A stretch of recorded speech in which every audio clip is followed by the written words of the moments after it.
Bienvenue dans Culture sur mesure avec le guitariste Philippe Mouratoglou et aujourd'hui il nous parle de Heitor Villa-Lobos.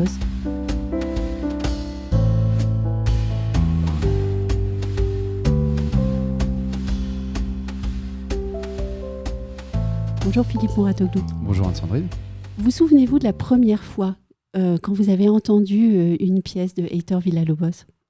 Oui, je me rappelle très bien. C'était en cours de guitare avec mon premier professeur. Donc un souvenir de jeunesse. Ah oui, absolument. Je devais avoir 12-13 ans.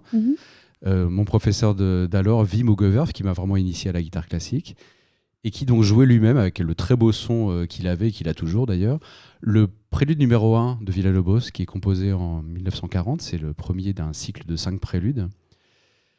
Et je me rappelle déjà d'une émotion assez forte parce que la pièce est très belle et d'une émotion particulière parce que c'était la révélation pour moi que la guitare pouvait chanter quelque part comme un violoncelle, puisque dans cette pièce, Villa-Lobos développe une très grande mélodie dans les cordes graves de l'instrument qui cherche d'ailleurs à imiter le violoncelle, qui avait une place importante pour Villa-Lobos parce qu'il a écrit de nombreuses œuvres avec du violoncelle, notamment les Baquenas Brasileiras numéro 1 pour 8 violoncelles, ou la numéro 5 pour 8 violoncelles et soprano, par exemple. Est-ce que cette découverte a influé votre manière d'interpréter ou de jouer de l'instrument ? Oui, certainement, parce que cette révélation que la guitare pouvait chanter, c'est quelque chose que j'ai toujours gardé. Parce que c'est quelque chose qui n'a rien d'évident. La guitare, contrairement aux instruments à archet, dès qu'on joue une note, elle commence à décliner et à mourir. Oui. Donc arriver à faire une mélodie legato, comme on dit, ça n'a rien d'évident sur une guitare, mais c'est possible. Et c'est cette pièce qui m'a révélé un peu cette vérité.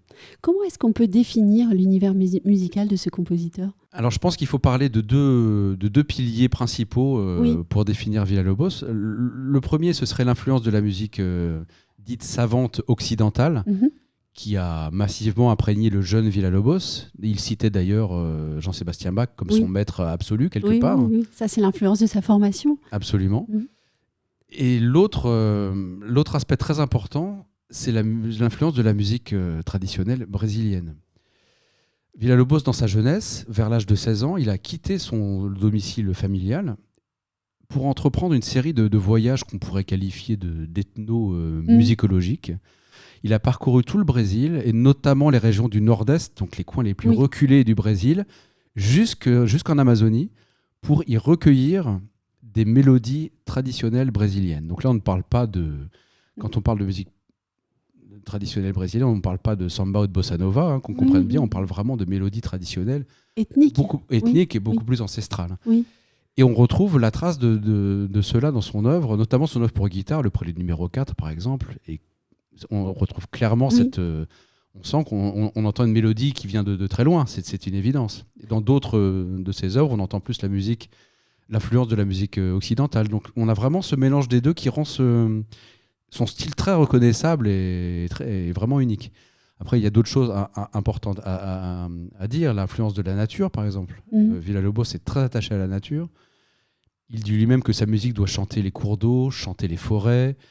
Donc on sent que c'est quelque chose de très profond chez lui, ce qu'on comprend d'ailleurs vivant au Brésil. Il est d'ailleurs très apprécié au Japon. Oui. Japon qui est très attaché à la nature également, dans cette culture, c'est évident. Et tout ça est associé à un lyrisme extrêmement profond, peut-être plus que chez quasiment tout autre compositeur, et un grand sens de la couleur. Donc une fois qu'on a dit tout ça, on a une idée de la très riche personnalité musicale de Villa-Lobos. J'aimerais qu'on revienne sur ce voyage un peu initiatique d'un jeune homme de 16 ans ou un petit peu plus. Qu'est-ce qu'il nous dit de la personnalité de ce compositeur ? C'est important quand même, comme démarche. Il nous dit plusieurs choses. Il nous dit sa curiosité, déjà, parce qu'à 16 ans, c'est quand même pas anodin d'aller dans la forêt amazonienne. Non. Pour un Brésilien, peut-être plus que pour nous, mais quand même, on imagine que c'est quand même quelque chose.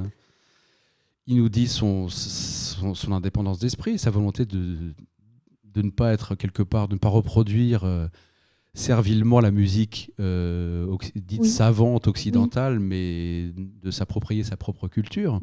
Donc ça nous dit sa maturité à un âge aussi jeune. Et ce qui est intéressant, c'est de se rappeler que Béla Bartók a eu exactement la même démarche. On le sait beaucoup plus.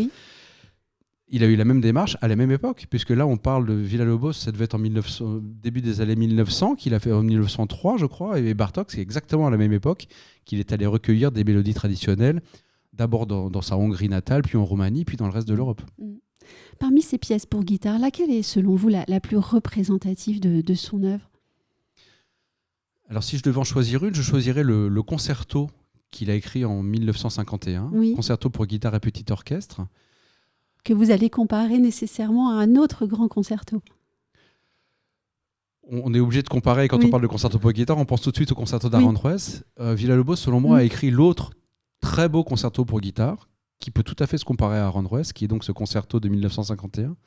Et si je choisis cette pièce, c'est aussi en raison de sa forme. C'est un concerto avec une grande cadence, donc c'est une grande forme dans laquelle Villa-Lobos peut déployer toutes les facettes de sa personnalité dont je parlais plus tôt, contrairement à ses œuvres pour guitare seule, qui sont magnifiques, mais qui sont souvent plus courtes. Ça excède rarement 5 minutes, donc souvent c'est l'une ou l'autre, ou une ou deux facettes de sa personnalité qui s'expriment, mais rarement la totalité.